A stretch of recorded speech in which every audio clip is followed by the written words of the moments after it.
na it's better na mag-invest sa mga Rolex instead of money putting in the bank? Yes, 100%. Rolex is limited edition. Umabot ng 9 million pare. Pucha, no joke ah.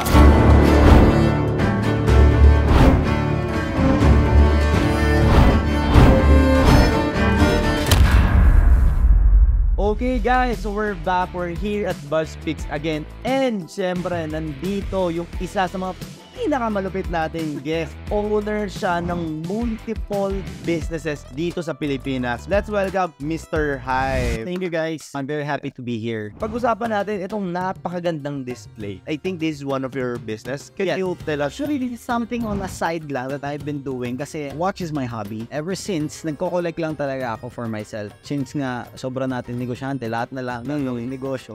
Sabi ko, why not? Gawin na rin natin negosyo. Okay. So yeah, hatapan ako bro, nag-flip na kahit anong finiflip. Kahit ano. From shoes, mga cellphones, mga everything na under the sun pare.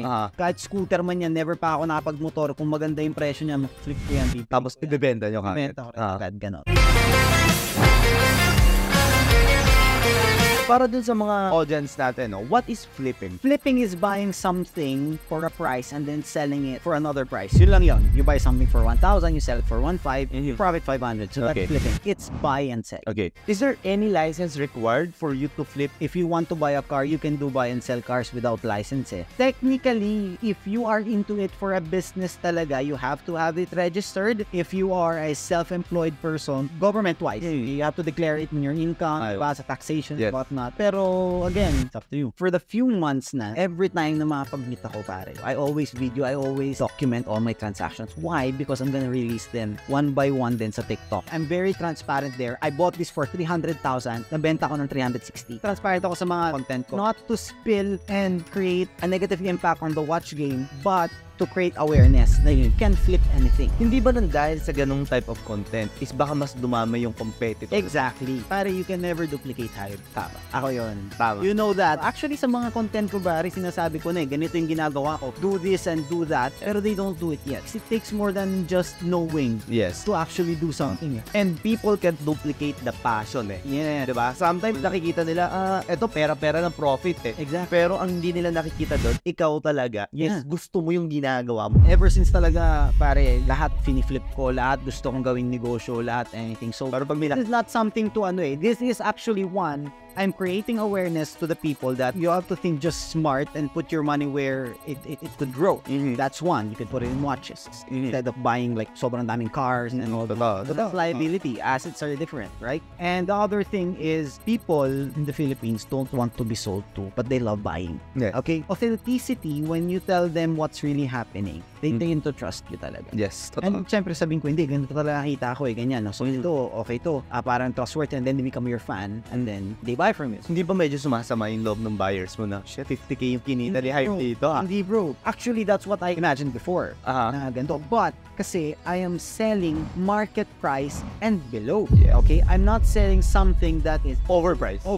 Totoo. So, kung market price mo nakuha, hindi masyado sa'yo. Or below market price pa Totoo. Nakuha ko lang siya ng sobrang kasi. Kaya ako nakapractice. Tama. So, the art here is not how much you sell it, it's how much you get. So, for example, yung market price is 1 million. Yes. Hindi na masama pag yung client mo nalaman niya ng 950,000. Yes. Mo sa kanya binenta kasi nakuha mo na siya ng 900. Hindi na masama yun. Di ba? So siya, nakamura pa rin siya kasi market price 1M Exactly. Yun yung hindi naiintindihan ng marami. Yes. Kasi dalawa lang dapat reaction mo dyan Either magalit ka, pucha, ang lakas naman kumita nito, salbahe to, or puta, pwede pala rin ako kumita ng ganyan. Tama. Ma-inspire sila. Yeah, ma-inspire sila. So dalawa lang yan. It's up to you. Ano yung gusto mong mindset mo, di ba? Kung either ma-inspire ka o hindi, this is really awareness. A lot of people have money, they don't know where to put it. Tinatago lang nila sa bangko. Totoo. Pucha, pag tinago pala nila sa Rolex, one of the Rolexes 3 years ago, pare 4 years ago, 2018, 2019, pare, nasa 300,000. Ngayon yung mga GNTs, pare, nasa 600,000. Tama. If you put that in your bank, magkano annual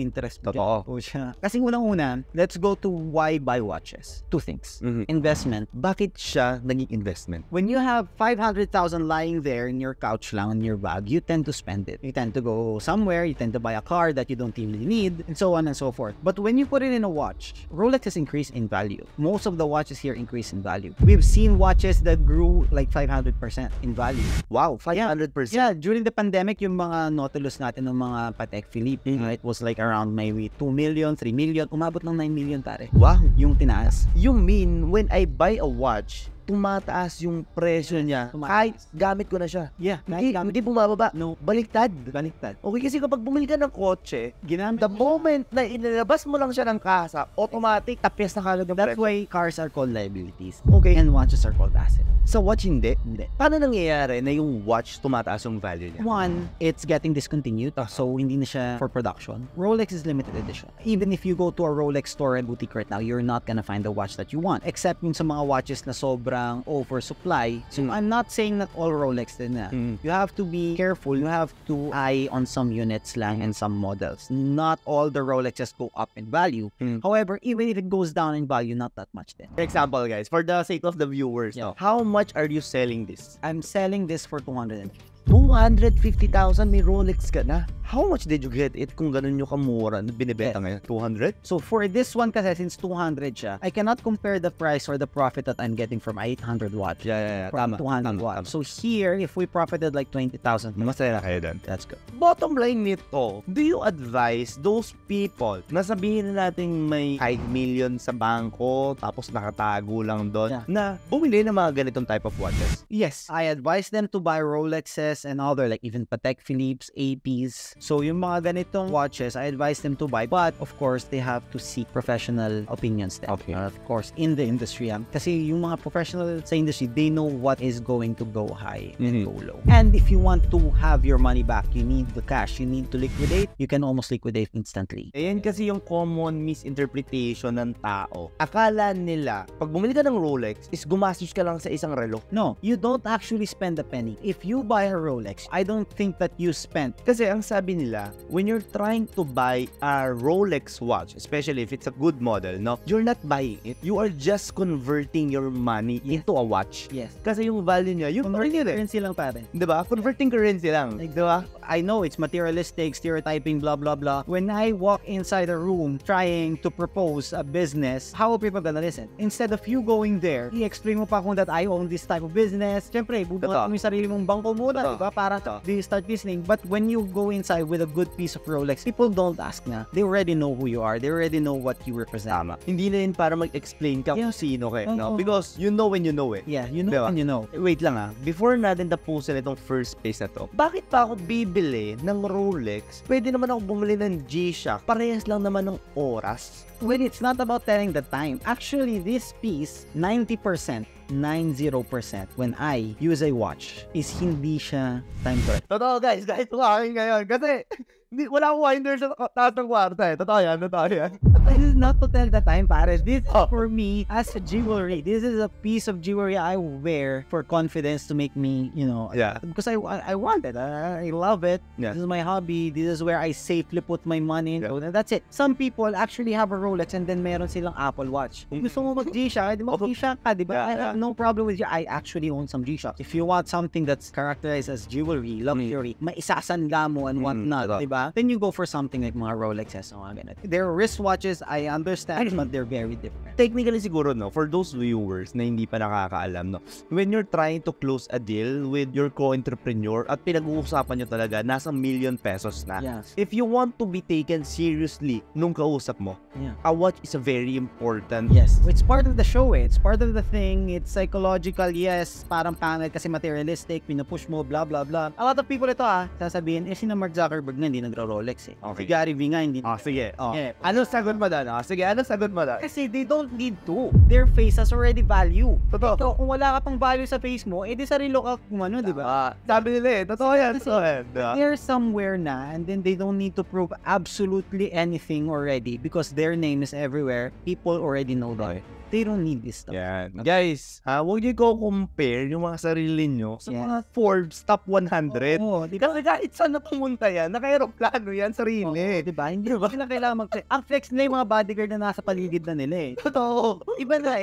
Totoo. Talking about different people na eh, diba? And guys, don't misinterpret it also. Na sometimes kasi, pag nakita nila yung mga naka-Rolex, ibig sabihin, iniisip ka agad nila, finiflex. Oo. Diba? Eh, minsan, kumakain ka na naman. Short mo na naman yung Rolex, hindi mo naman ginaganon sa mukha nila. Kasi, mahal mo yung watch mo eh. It's a hobby eh. Diba? Bakit mo? At saka kung i-flex, eh, di finiflex ko, bakit ba? Oo. Diba? Ganun lang yun eh. However, I know that people do not really wear this for flex. But it's confidence din. For me, if I wear, I know that I have a Rolex that I'm wearing, mas confident ako magtrabaho. Mas malakas yung dating ko ng konti.